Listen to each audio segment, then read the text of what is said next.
Hello, and welcome back to the Remade Life Podcast. After almost a year, unintentionally, I'm so excited to be behind the mic yet again, and also this time in front of the camera. So if you are watching on YouTube, you can see this. You can now find and watch the Remade Life Podcast on YouTube. So if you are not yet subscribed to my channel, make sure that you do subscribe. I'll link my channel in the show notes. So to kick off this relaunch, I thought I would do an episode just catching you up on what's been going on in my life the past year. And let me tell you, what a year it was. I'm going to do a brief overview of just some of the things because in later episodes, I will go into more detail into some of the things, most notably working through kidney inflammation. I was diagnosed with nephritis at the end of July, kind of beginning of August, so at the end of summer. If you follow me on social media, you have probably seen a lot of what was happening, some of the behind the scenes things, but in case you missed it, don't worry. I will recap it all in the episodes to come. So, okay, last episode was February 18th, 2024, and it was not my intention to necessarily pause the podcast at that point, but I had gone on a school trip.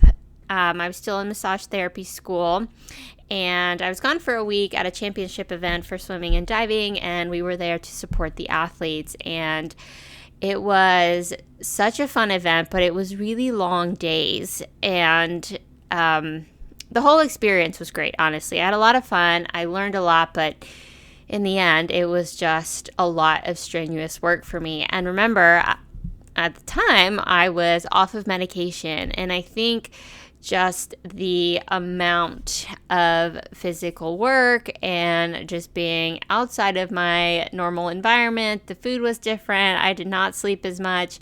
I think it was just a lot of stress for my body, too much stress for what it could handle at the time, being still so newly off of medication.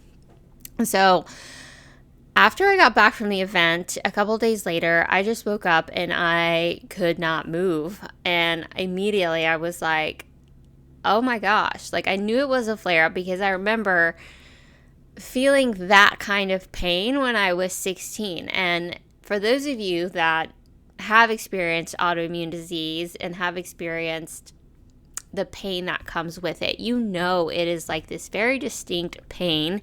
It's hard to describe. It's not like muscle soreness. It's not like pain when you get injured. It is a very unique type of pain, and I immediately knew it, but it was the worst I'd ever felt it. Like, I do not remember being in that much pain when I was 16. Like, I remember like my hands, my feet would hurt, but this was like my entire body was aching and I couldn't move. So that was really kind of like the beginning of things going downhill. I mean, it kind of like got better for a bit. I had, of course, followed up with my doctor, but, you know, we talked about getting back onto medication, but because that flare up was like really tied to this one event, I decided that I wanted to just kind of wait for things to get better, hopefully, and then make a different decision if I needed to. Looking back on it, I probably should have gone back on medication, but honestly, I don't regret that decision. I think it all worked out how it needed to work out. It worked out exactly as it needed to. And so after that, at the end of May, I graduated from massage therapy school, and I also finally got the office space that I'd been waiting several months for. So I had found this office. So if you're watching on YouTube, you can see part of the office behind me.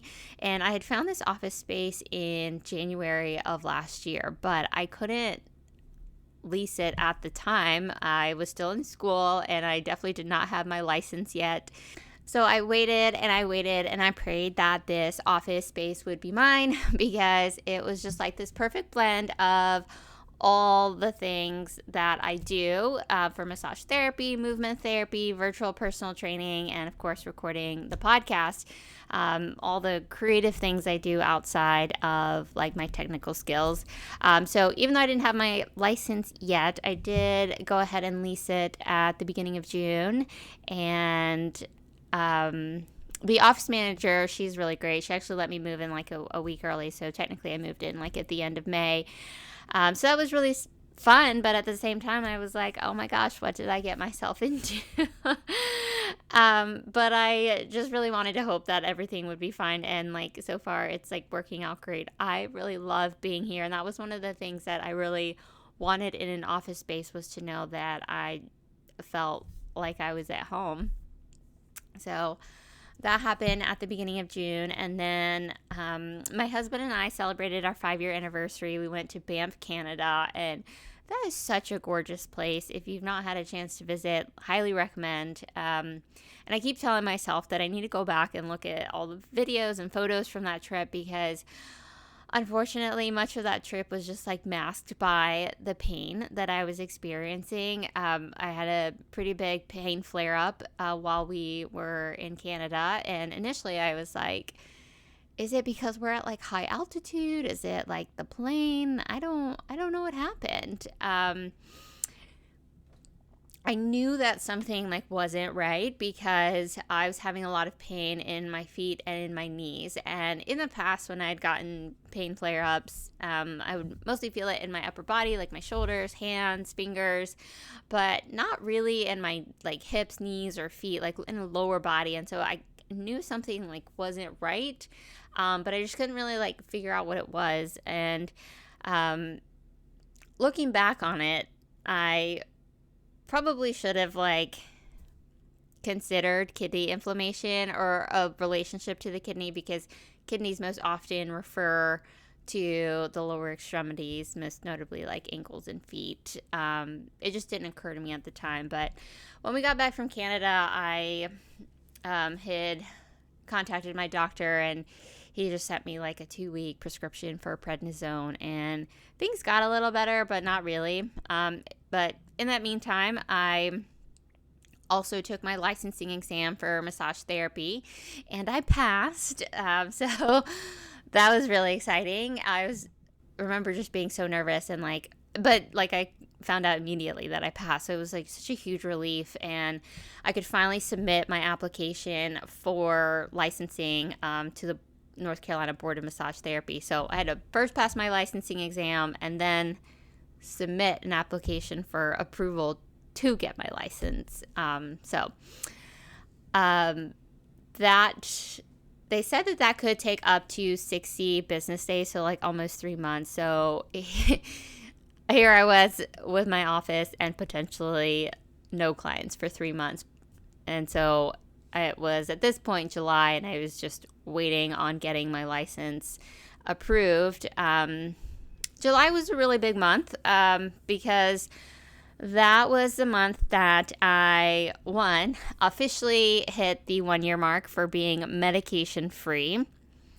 2, got a huge flare up of kidney inflammation. I mean, I think it started earlier, but that was when I officially got the news. And then 3, I did get my license approved at the very end of July. So July was a big month. But before I found out about the kidney inflammation, my husband and I had taken another trip to New York City. It was like a work trip, and that is when I knew that like things were definitely not going well, because I had like some swelling in my face, around my eyes, and my ankles were also swollen. And this was like after taking that like 2-week pack of prednisone. So I knew something was not right, but it still had not occurred to me that it was kidney inflammation, because when I was 16 and when I was initially diagnosed with nephritis at 16, I didn't have any of these symptoms. Like I literally had no symptoms. We found out I had nephritis just like through other means, but I didn't have any physical symptoms. So after we got back from New York, I like already had a follow-up scheduled with my rheumatologist. So I went to go see him, and he and I started talking about the potential for kidney involvement. And that's like really when it occurred to me. And I was like, oh, well, that makes a lot of sense. But also, oh no. I remember leaving that doctor's appointment just being so upset at the thought of having to get back on medication. And that day we talked about like getting back on Plaquenil, which is like the medication I had just gotten off of like a year ago. And I'd worked so hard to get off of it. And here I was like, okay, I need to get back on it. And honestly, I was upset about it initially, but after just like talking with some friends, I realized, you know what, like medication is an ally, and I can allow it to help me, and I can receive help. So I chose to start the medication again, and I literally took one dose. So the next day, so I had my doctor's appointment on a Thursday. Friday, I restarted the medication, had my first dose, and then some of the lab work that we had done the day before at the doctor's office had started coming back, and I was like, this is not good. These numbers are not good. Aside from the numbers not being good, I was also not feeling well, and things were just getting worse. And Saturday morning, I woke up and I remember feeling just so much pressure in my head and like my entire body. And I just said, we need to go to the hospital. So we left early Saturday morning and got admitted for a kidney biopsy. And that was hospital stay number 1. And after I got discharged 2 weeks later, I was back in the hospital with over 40 pounds of water retention, and that was hospital stay number 2, which that one was almost a 2-week stay.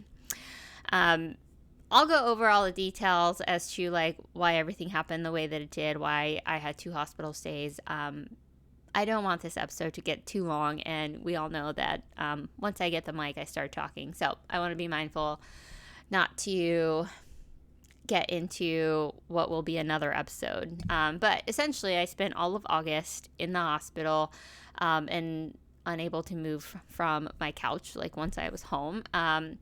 Though I will say it was very clutch timing because I was able to watch all of the Olympics uninterrupted. Was not my preference, but just how it worked out. So after I'd gone out of the hospital a second time, I took a couple more weeks, and then I was like, okay, I need to get back to like work so I can keep my studio. And it was definitely not like how I wanted to launch the opening of my studio, because I had like, okay, I created this space that is for women with autoimmune diseases, because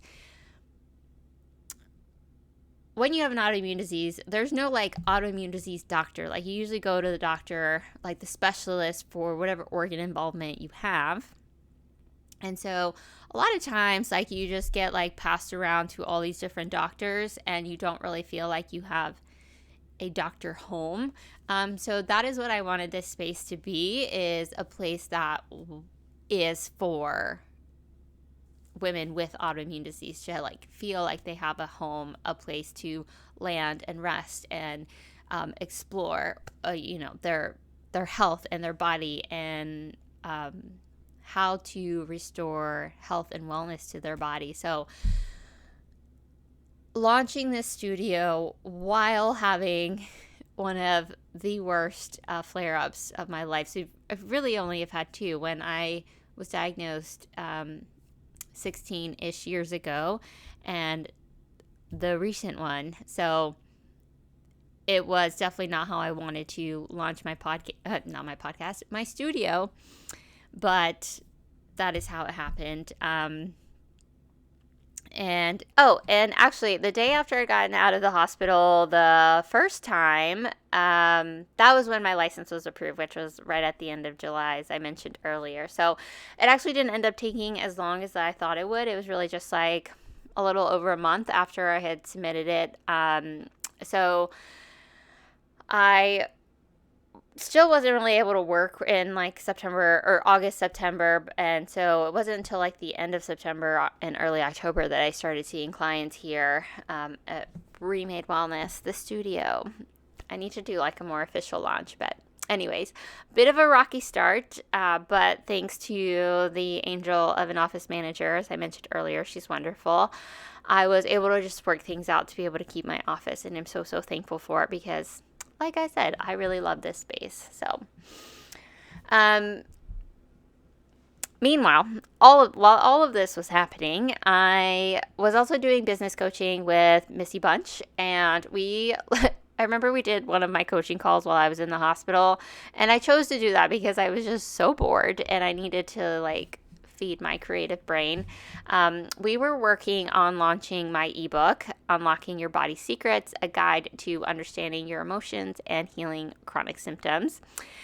And I launched that on October 21st, so towards the end of October, and it was my first digital product that I've sold, and it has been a long time goal of mine to have a resource library of digital products, and I had finally done it. I had, one, launched a digital product, and two, started the digital product resource library. And what was important about this was that through setting up all the back end things for selling a digital product, like the sales page, the checkout process, the delivery emails, I just learned so much about selling online because it's not just like, here's a digital product. Like there's this whole process behind it, and like setting up emails, just so much stuff that you don't really even think about. But anyways, I did all of this while I was at the sickest I had ever been. And I don't say that to say like, oh, look at me, look at all the stuff that I did while I was sick. And I did it even though I was sick, because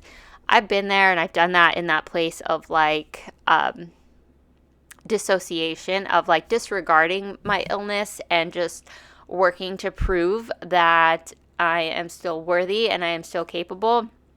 So that is not what I'm getting after. It was more of a realization that having such a traumatic life event like really puts things into perspective. And I know that sounds cliche, but honestly, it makes you reflect on like what is truly important to you. And while I was in the hospital, I knew that a part of my healing process was to get out all of these ideas and projects that I've just had stored in my brain for so long. It was like, I kind of like parallel it to like the function of the kidneys, like filtering things out from the body. Like I knew part of my healing process was going to be to filter things out of my brain. Kind of close all the tabs, so to speak, on my metaphorical computer in my head.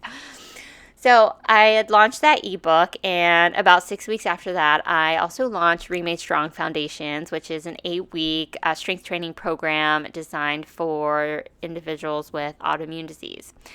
And again, this was one of those projects that I knew I needed to get out of my brain. And no, I didn't just like do this whole thing after I got out of hospital. It's not like I got out of hospital and then I just suddenly like created all of these things. The workout program specifically was actually something I was working on earlier in the summer, and then I put on pause because I was in the hospital. So my friend and colleague Rhonda, she sent me a message and was like, hey, do you still want to finish this project before the end of the year? And I was like, yes, I do. And I had hesitated to reach out to her initially because I thought like, oh, she's busy, like she doesn't have time for me. And meanwhile, she was like, do you want to do this? And so I'm so glad she reached out to me. So I launched that, finally got it out into the world. And I also launched it with the option of remote coaching to support those that were going through the program as well. So you can actually find both of those digital products, so the ebook and the workout program, on my website. So I will link those below. Okay, so at this point, we're in December. So December, I did a holiday market to advertise for my massage therapy and in-person services. That was a lot of fun. It was like my first experience doing like a tabling event for my business. And it was just really cool to interact with people, tell people about my studio, that it is a resource here in Durham, North Carolina, for those with autoimmune disease. And it was just so great to have a lot of conversations and people say like, wow, like this is really needed, or I know someone that could really benefit from this. So it was a lot of great conversation that day. So I had a lot of fun doing that. And also, actually, it was that same day I made a huge decision to shave my head. So, again, if you are watching on YouTube, you see the new haircut. So much of my hair was just falling out due to being sick. My doctor called it telogen effluvium. I think that's how you pronounce it, which is just a type of hair loss where you shed more than normal. And basically, he explained it that when you get really sick, like all of your hair stops growing at once. And so the hair regrowth cycle gets interrupted. So all my old hair was like falling out at a really fast pace, but none of like the new hair was growing in yet. And so it would just like fall out in handfuls like all day, every day. And especially when I would wash my hair, it was just so much hair. And I was getting so sad to just see all of it falling out. And it was also so thin that I had a hard time styling it. And just that afternoon, I had been giving it thought for a while, but that afternoon I was like, you know what? Let's just do it. I've been thinking about it for so long, and I'm just going to keep thinking about it because it just made me so sad to see my hair fall out and just all over the house, all over everything. There was just hair everywhere. I joked about who was shedding more, me or my dog. TBD, I don't know. But so I just said to my husband, I was like, will you shave my head? And so we did it. And we did film that whole process. So YouTube video for that coming soon. So yeah, a lot of big things that happened in the past year. So you can probably understand why I hadn't gotten back to the podcast. So that pretty much brings us back to today. And, initially I had planned to just like take the summer off for my podcast, but summer extended into a hospital stay, extended into just needing time for recovery, getting my studio up and running, and then launching my digital products. So that is where I have been the past year, and I am so excited to get back to the Remade Life podcast and to also get the podcast onto YouTube and share about my journey of healing kidney inflammation, navigating the emotional ups and downs of that process, and just like getting back on medication. And also just I want to share like all that I have learned in this process, what's changed, what hasn't changed about my views on autoimmune disease, because you all know I have very different views than most of the internet world, most of the online world of autoimmune disease. So I'm excited to share all that. I'm still out here living my remade life. It just looks different in a different season. So I hope that you'll join me in listening and hopefully learning things from what I have to share.